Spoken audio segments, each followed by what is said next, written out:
না মানে খরগোশ মনে করছে যে নেকড়ে মরে গেছে, এই জন্য সে আতালে পাতালে দৌড় দেয়। তো নেকড়ে একটা বন্দুক নিয়ে তাকে পাগলা কুত্তার মতো খুঁজতেছে। এই হোরের পুত রেডি হয়ে থাক। নেকড়ে বন্দুকটাকে সোজা করে নেয়। এইবার খরগোশ বন্দুকের নলটা নেকড়ের দিকে ঘুরিয়ে দেয়। তখনই খরগোশ নলটা কৌজের ভিতরে চেপে ধরে থাকে আর নলের পয়েন্টটা নেকড়ের কাছে দেয়। গাইস, ভাবছেন একবার খরগোশ নিজের মরণ নিয়ে খেলা করতাম, শয়তানের সব ভেতরে আয়। এর জায়গায় আমি হলে এতক্ষণে পেন ভিজে ফেলতাম।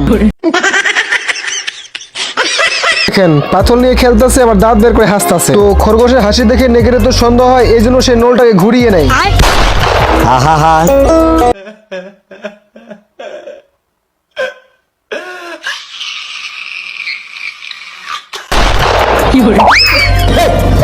নেকড়ে একটা বোমা নিয়ে খরগোশের গর্তের ভিতরে ঢুকিয়ে দেয়। তো বোমাটা বের হয়ে আসে, নেকড়ে আবারও ঢুকিয়ে দেয়। তখনই নেকড়ে গর্তের উপরেই বসে পড়ে। তখনই হারামি খরগোশ নেকড়ের পিছনে বোমাটাকে বের করে দেয়। আবে সালে